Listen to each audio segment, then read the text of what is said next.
Kyra Wilson.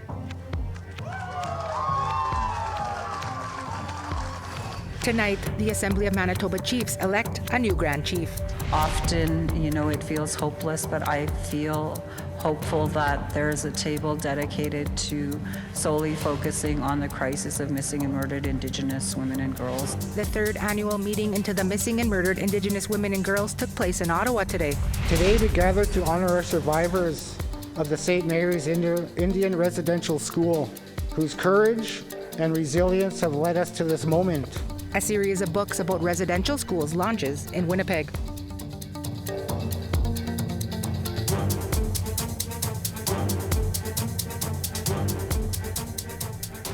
Good evening, I'm Kyra Wilson, and this is your APTN National News for Thursday, January 29. We start here in Winnipeg, where a by-election for the Grand Chief of the Assembly of Manitoba Chiefs has been underway this afternoon. An interim leader has been in place since September, when the late Kathy Merrick died suddenly while on the job. The new Grand Chief is speaking now. She's joining us live from the venue. Style of leadership for myself, I want to be able to work with everybody. I want to be able to work with all levels of government. I welcome that collaboration, but I also want to ensure that, different levels of government are respecting our needs as First Nations people. We heard over the past 2 days lots of talk about the late Grand Chief Kathy Merrick, the work that she's done, and certainly her death is still felt.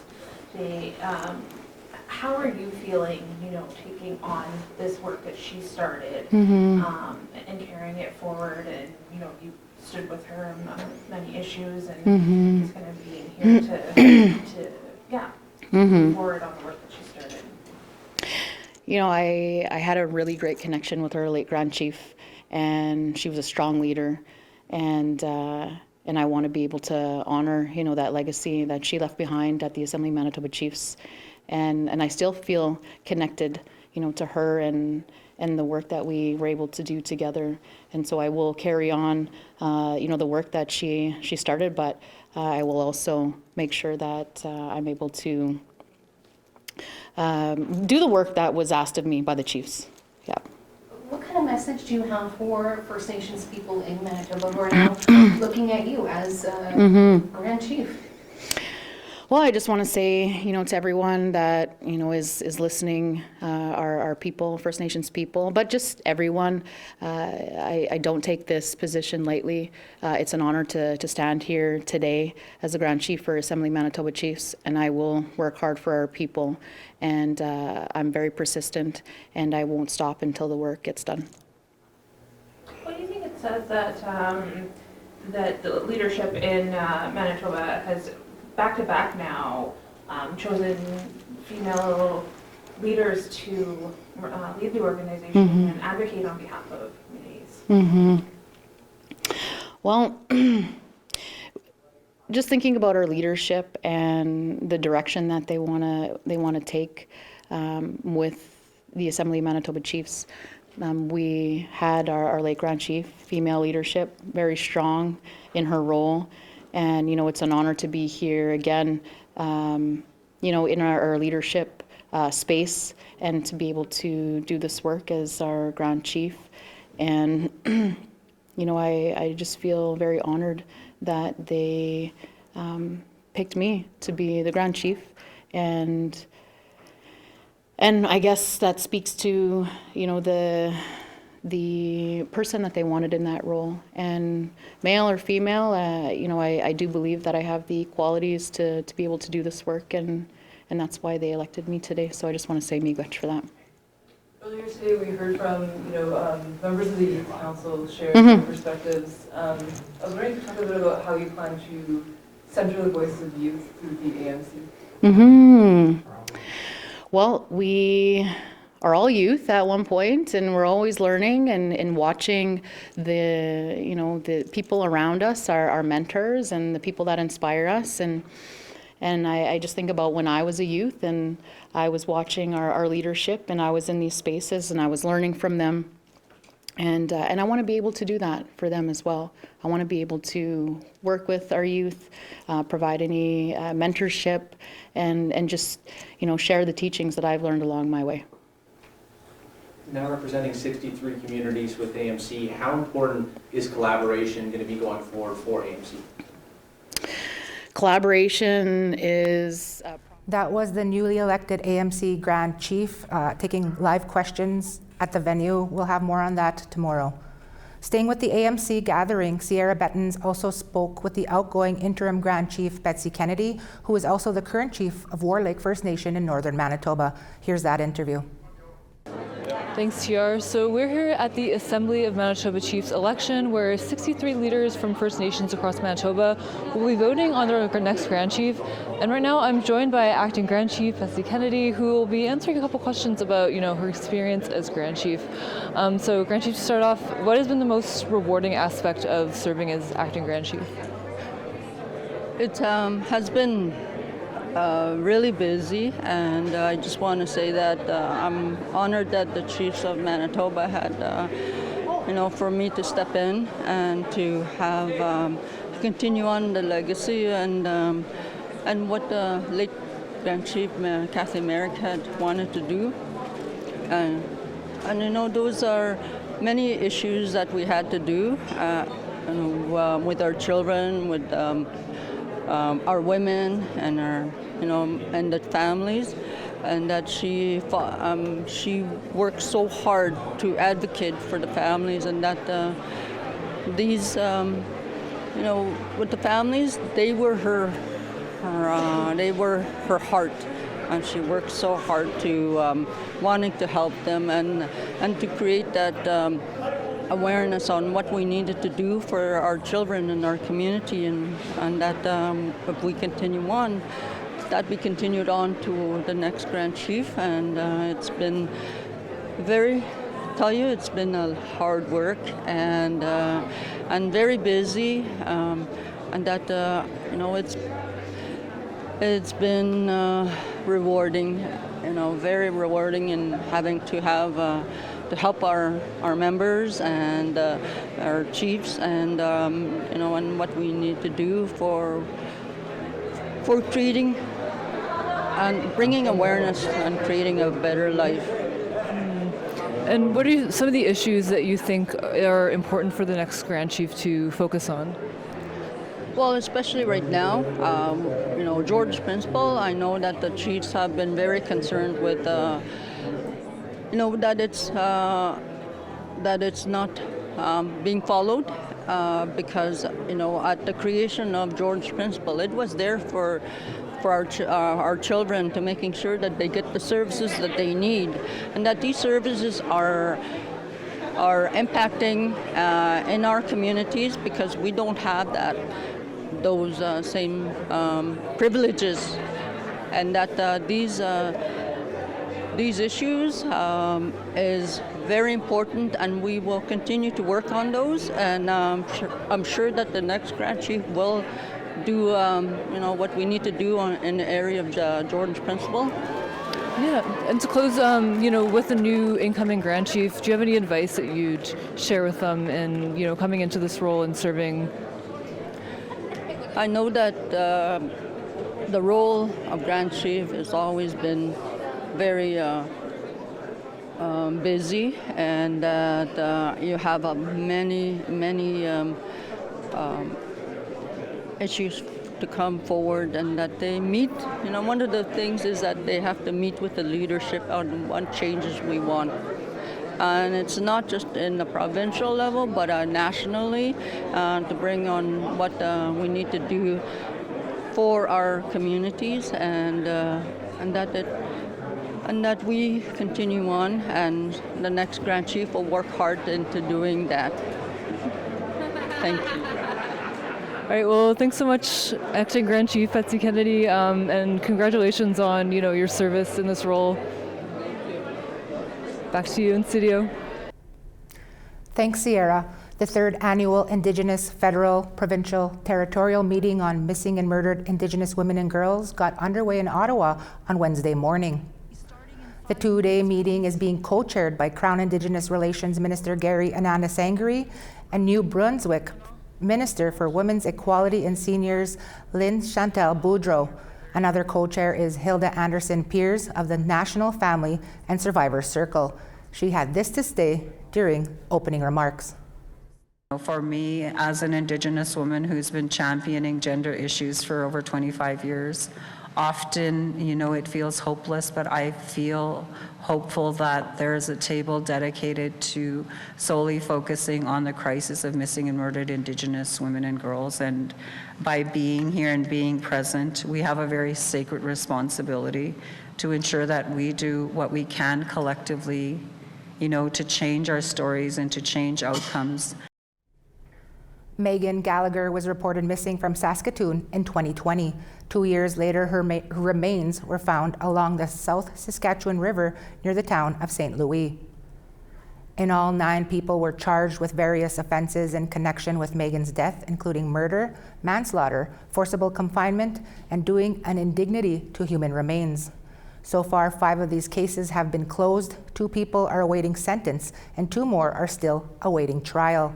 A publication ban was imposed on all evidence given at trial to prevent the juries involved from being prejudiced. Last week, the Saskatoon Star-Phoenix and the CBC asked the court to lift the ban.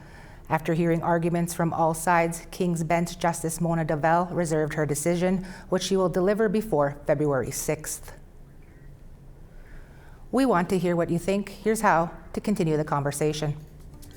If you have a story you want to share, send us an email to news@aptn.ca. To read and watch our stories, go to our website, aptnnews.ca. You can find us online on your favorite social media sites, including TikTok, YouTube, LinkedIn, and X. Follow APTN News to join the conversation and see our latest stories. Time for a short break. When we come back, we will tell you about a renaming of an Athabasca-named mountain in Alaska that has locals shaking their heads. See you soon.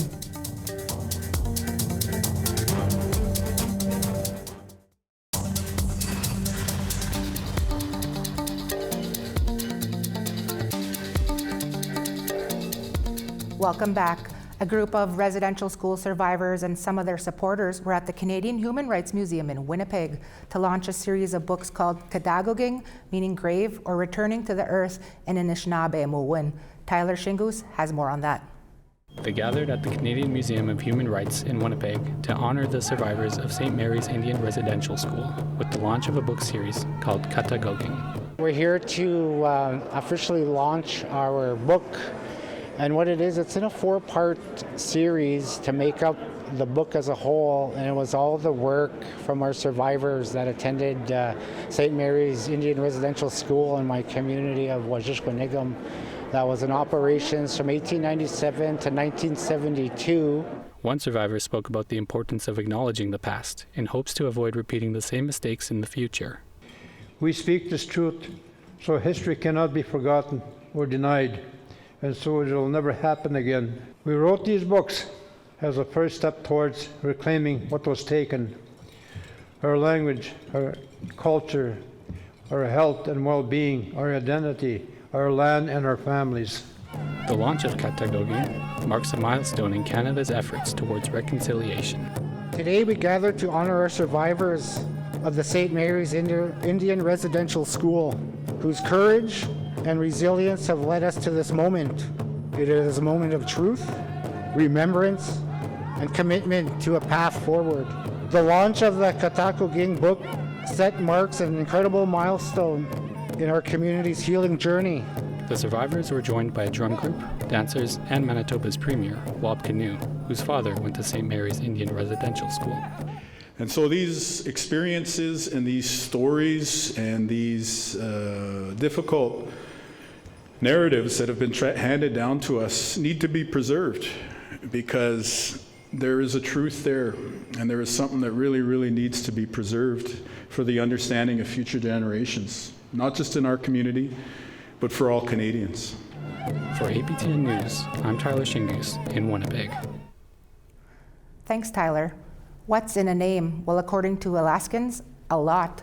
That's because newly elected United States President Donald Trump is getting rid of a traditional name of a beloved feature of the Alaskan landscape and replacing it with that of a former U.S. president. As Sarah Connors tells us, the new name is being met with a lot of resistance from those within the state. Here's that story. And we will restore the name of a great president, William McKinley, to Mount McKinley, where it should be and where it belongs. President Trump made a lot of promises during his inauguration address last week, including renaming this mountain in south central Alaska. Its name is Denali, which means the high one or the great one in Athabascan. At more than 20,000 feet, it's the highest mountain peak in North America. But Trump vowed to ditch Denali's traditional name for Mount McKinley, a name that honors William McKinley, the 25th U.S. president. McKinley, who was from Ohio, never set foot in Alaska. President McKinley made our country very rich through tariffs and through talent. He was a natural businessman. That name change is rubbing many Alaskans the wrong way. A prospector called Denali Mount McKinley in 1896. That name became official in 1915. It was changed back to its original name by President Barack Obama in 2015. I think it's just so messed up, and obviously I'm fully against it. Josephine Jones is an Alaskan tribal member and cultural advocate. She feels Trump is disregarding a name that is sacred to the Dena'ina people.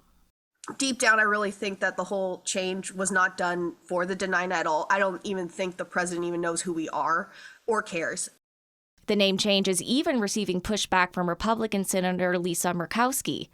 She said in a statement, "You can't improve upon the name that Alaskans, Koyukon Athabascans bestowed on North America's tallest peak, Denali, the Great One. This is an issue that should not be relitigated." As President Trump has the authority to change federal geographical names within the U.S., legislation is currently being drafted to change Denali's name on federal maps and administrative policy. But none of that matters to Jones. She says she'll continue to call Denali by what she feels is its rightful name. You know, and again, it's just a name in the end, but it is a recognition of our people. Sarah Connors, APTN National News, Whitehorse. Time for another break. When we come back, Tina House will tell you about some games coming to British Columbia for wounded war veterans. Stay right there.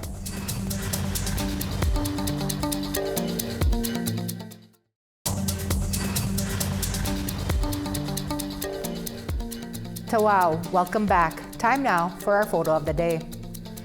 Andy Majelski sent in this shot of the wolf moon that was seen earlier in the month of January.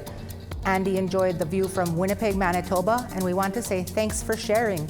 Remember, send your photos to share at aptn.ca for the chance to be featured as our next photo of the day. Now let's take a look at tomorrow's weather forecast. Starting on the East Coast, St. John's -6, Charlottetown -3. Nain -14, Happy Valley Goose Bay -16. Quebec City -14, Val-d'Or -12. North Bay -3, Sault Ste. Marie -2. Big Trout Lake -25, Kapuskasing -9. Churchill -25, Thompson -26. Dauphin -4, Winnipeg -3.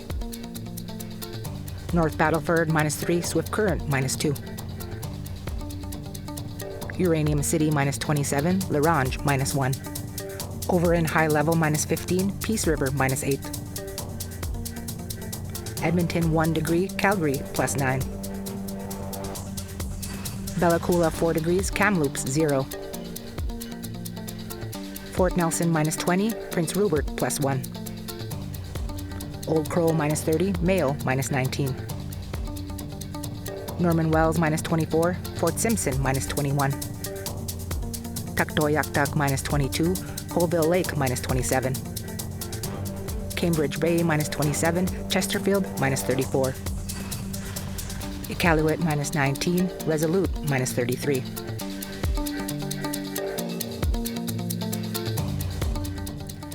The Invictus Games was started by Prince Harry, the Duke of Sussex, in 2014, and this year Vancouver Whistler will be hosting. Wounded war veterans will be competing in various sports, and the medals were unveiled at a press conference today. APTN's Tina House was there and has this story. You are all Invictus. Never stop fighting and do all you can to lift up everyone around you.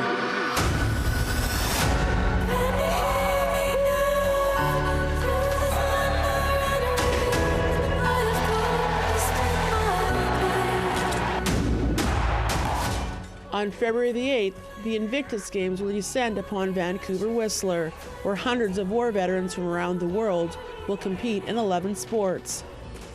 And today, they unveiled the medals that feature an Indigenous design by Levi Nelson. Yeah, so we have the ancestral eye, or the eye of the creator, here in the middle. This is the segment of a war paddle, and it has the cross hatching. The triangular design here and the wave at the bottom you'll find in our traditional wool blankets, sometimes in baskets, but rarely. And of course the I Am, which is the slogan of the Invictus Games. CEO Scott Moore says the 4 host First Nations will play an essential role. Part of what you'll see over the next 9 days is the full integration of the visual identity that was developed for the Games by the 4 host nations that we're working with. We're so proud of this visual identity and so proud of the look and feel of these medals. They're simply gorgeous. You'll see competitors who are on their healing journey.